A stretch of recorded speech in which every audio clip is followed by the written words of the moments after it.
स्वागत है आपका अभी क्लासेस में। और अभी क्लासेस जो 12th के ज्योग्राफी का आप सबों को चैप्टर पढ़ा रहा था, दूसरा चैप्टर, उसका अगला वीडियो लेकर आए हैं। ये है दूसरे चैप्टर का चौथा पार्ट। इससे पहले हम लोग 3 पार्ट में दूसरा चैप्टर के प्रवास के बारे में, प्रवास के प्रकार और प्रवास के कारण के बारे में चर्चा कर चुके हैं। आज के वीडियो में हम आपको प्रवास के परिणाम के बारे में बताएंगे। प्रवास क्या होता है ये समझने के बाद अब हम लोग प्रवास का परिणाम देखेंगे। तो अगर आप पहले वाले वीडियोस नहीं देखे हैं तो उसे ज़रूर देखिएगा, तभी आपको ये सारे चैप्टर यानी ये पूरा जो वीडियो है आपको बेहतर समझ में आएगा।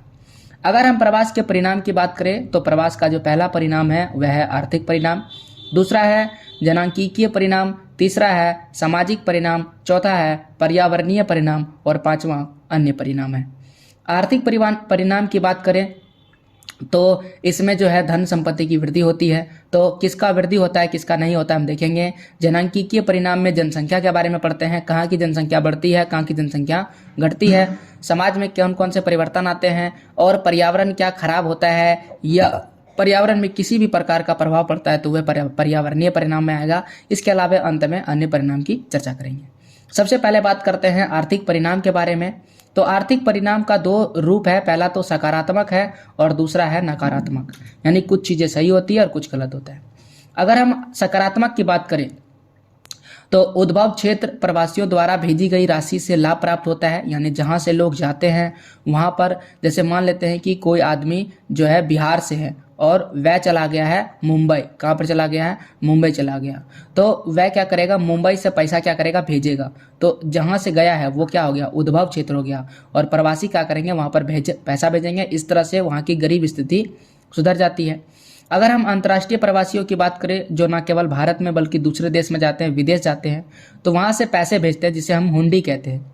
तो हुंडिया भेजता है, जिससे क्या होता है कि वो लोग जो है अपनी ज़रूरत की पूर्ति करते हैं। अगर पंजाब की बात करें, केरल की बात करें, तमिलनाडु की बात करें तो अपने अंतर्राष्ट्रीय प्रवासियों से महत्वपूर्ण राशि प्राप्त करते हैं।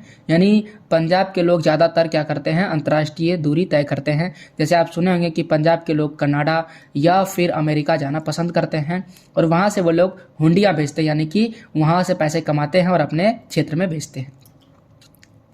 हुंडी जो होता है ये बहुत ज़्यादा महत्वपूर्ण है। ये उद्गम क्षेत्र की आर्थिक वृद्धि में महत्वपूर्ण भूमिका निभाती है। अगर वो लोग पैसे भेजते हैं तो उसका प्रयोग वो लोग भोजन के लिए करते हैं जो घर में रहते हैं। अगर वो लोग ऋण लिए हैं, लोन वगैरह लिए हैं तो उसकी अदायगी करते हैं, उपचार वगैरह करते हैं, विवाह अगर है तो उसकी ज़रूरत विवाह वगैरह करते हैं, अगर किसी बच्चे को शिक्षा देना है तो वो भी करते हैं और कृषि में भी निवेश करते हैं। बिहार, उत्तर प्रदेश, हिमाचल प्रदेश इत्यादि के हजारों निर्धन गाँवों की अर्थव्यवस्था के लिए रकम जो है जीवनदायक रक्त का काम करती है। यानी ज़्यादातर जो बिहार, उत्तर प्रदेश है, इन क्षेत्रों में ये पैसे, हुंडियाँ जो है बहुत ही महत्वपूर्ण होती है। हरित क्रांति की सफलता के पीछे प्रवासी जो है वो बहुत ज़्यादा भूमिका निभाए थे, क्योंकि ये वहाँ मेहनत करते थे और पैसे यहाँ पर भेजते थे और हरित क्रांति बहुत तेज़ी से फैली। परंतु इसका नकारात्मक प्रभाव यह है कि अनियंत्रित प्रवास से भारत के महानगरों की अति संकलित कर दिया जाता है। यानी भारत के जो महानगर है, जो क्षेत्र है, वहाँ पर कम जगह पर ज़्यादा लोग रहते हैं। महाराष्ट्र, गुजरात, कर्नाटक, दिल्ली जैसे राज्यों में गंदी बस्तियाँ यानी कि अस्लम का विकास होने लगता है, जिसको नियंत्रण करना मुश्किल हो जाता है और इसके कारण राज्यों में रोजगार के अवसर पर दबाव बढ़ जाता है। और इस तरह से जो रोजगार कम होता है और उसमें जनसंख्या ज़्यादा होती है, तो इस तरह से जो है कम सैलरी जो है मिलता है लोगों को। तो ये है नकारात्मक प्रभाव किसी भी प्रवास के आर्थिक रूप में। अब बात करते हैं हम लोग जनांकीय परिणाम के। तो जनांकीय में सबसे पहले सकारात्मक की बात करते हैं। प्रवास से देश के अंदर क्या होता है? जनसंख्या का पुनर्वितरण हो जाता है। यानी अगर एक जगह बहुत ज़्यादा जनसंख्या है तो उसमें से कुछ थोड़ी सी जनसंख्या दूसरे क्षेत्र में चले जाता है, इससे यहाँ पर जनसंख्या थोड़ा सा कम हो जाता है। नगरों के विकास से गाँव में नगरीय क्षेत्र की ओर प्रवास बहुत ही बड़ा योगदान होता है। तो नगर जैसे जैसे विकास होता है तो लोग गांव से कहाँ पर जाते हैं? नगर की ओर जाते हैं। इससे गांव की जनसंख्या थोड़ी सी कम होती है और नगर थोड़ा सा बढ़ जाता है। नगर में बढ़िया बढ़िया जो है सुविधाएं मिलती है, कुशल रोजगार मिलते हैं, अकुशल श्रमिकों का आगमन होता है और जनसंख्या में अर्जक जनसंख्या के अनुपात में वृद्धि होती है। यानी दक्ष, बढ़िया बढ़िया जो पढ़ा लिखा है, ऐसा कह सकते कुशल है, और चाहे वो कुशल हो या ना कुशल हो, अकुशल, ये सारे श्रमिक आपको मिल जाएंगे कहाँ पर?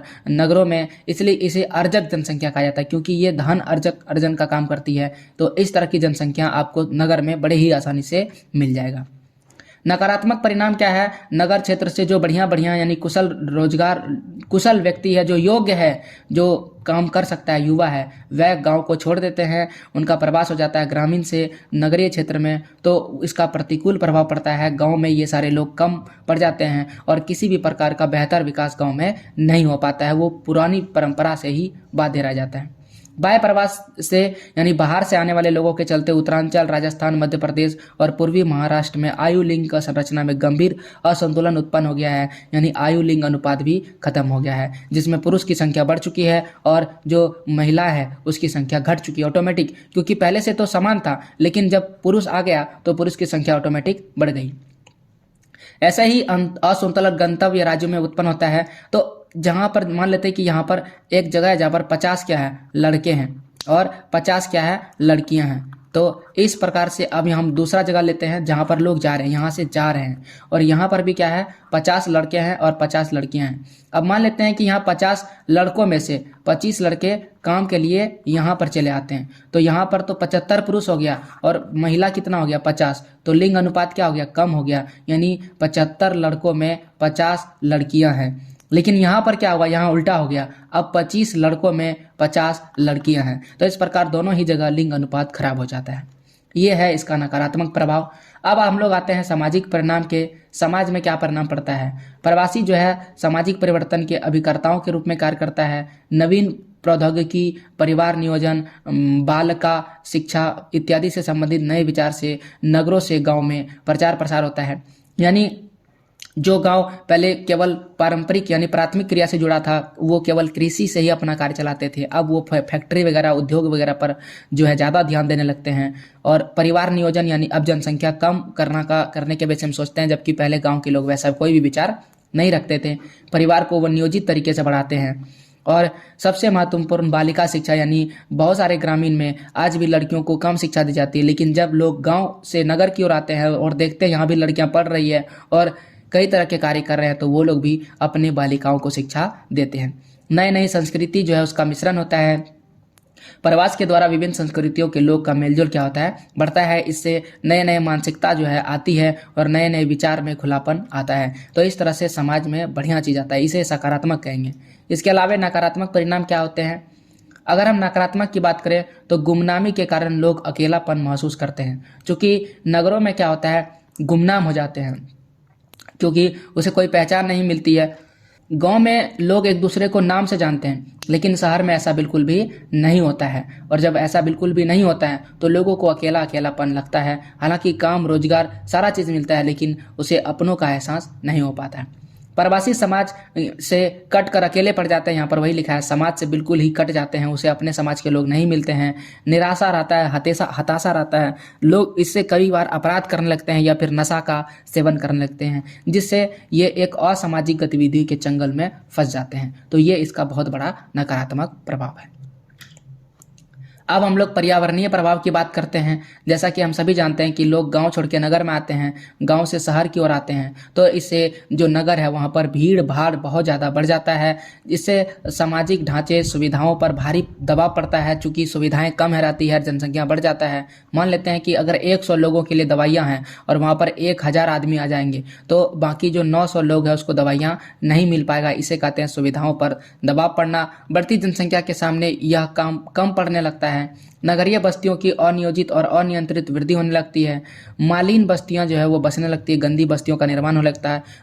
और उदाहरण के लिए बम्बई की बात करें, धारावी, ये एक तरह की जो है बस्ती है। ये जो है क्या है, मालिन बस्तियों के रूप में ऐसे माना जाता है। झुग्गी झोपड़ी स्लम का निर्माण होने लगता है और लोग जो है गंदे जगह पर भी रहने के लिए बाध्य हो जाते हैं। और इस तरह से कई बार जब बीमारियां फैलती है तो पूरे स्तर पर फैल जाती है। अब ज़्यादा अत्यधिक जनसंख्या होता है तो संसाधनों का शोषण होता है, भूजल स्तर भी गिरावट आता है, वायु प्रदूषण हो जाता है, गंदे जल का निपटारण जो है वो कठिन हो जाता है, ठोस कचरे का प्रबंध, ये सारी समस्या उत्पन्न हो जाता है। क्योंकि ज़्यादा लोग पानी अगर गंदा करेंगे तो उसे फेंकेंगे कहाँ, ज़्यादा लोग अगर कचरे फैलाएंगे उसे फेंकेंगे कहाँ, ये सारी समस्याएं उत्पन्न होने लगती है।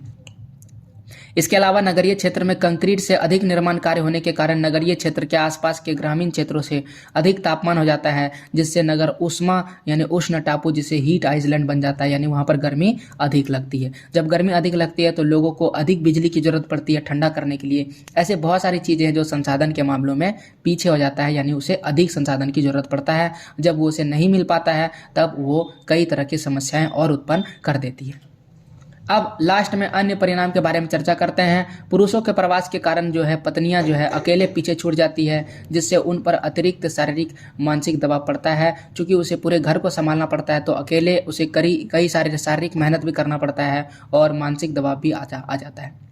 शिक्षा और रोजगार के लिए स्त्रियों का प्रवास उन्हें स्वतंत्र और आर्थिक रूप से आत्मनिर्भर बनाता है, परंतु उनके शोषण के अवसर को भी बढ़ा देता है, तो इससे कई बार उनका शोषण भी हो जाता है। तो ये सारे अन्य परिणाम हैं। तो ये कुल मिलाकर के हमने परिणाम के बारे में पढ़े। अब परिणाम पढ़ने के बाद ये चैप्टर खत्म हो जाता है और आपको कुछ सवाल हम देके जाएंगे कि प्रवास के कौन कौन से परिणाम हैं, ये आपको लिखना है। और प्रवास का क्या प्रभाव पड़ता है, क्या इसका प्रभाव सकारात्मक है या नकारात्मक है, ये आपको बताना है। फिर आपको प्रवास के आर्थिक परिणाम के बारे में बताना है। फिर प्रवास के कारण और परिणाम को दोनों ही लिखना है। कारण इसके पहले वाले वीडियो में चर्चा किए थे, आज मैंने आपको परिणाम बता दिया। अगर आप इन सवालों का जवाब नहीं लिख पाते हैं तो आपको कोई दिक्कत नहीं है। आपको अभी क्लासेस डाउट चैनल सब्सक्राइब करना है। यहाँ पर आपको क्वेश्चन आंसर वीडियोज मिल जाएंगे। ये चैनल आप सब्सक्राइब कीजिए। पूरा वीडियो देखने के लिए आपको बहुत बहुत धन्यवाद। अगले वीडियो में हम लोग चैप्टर 3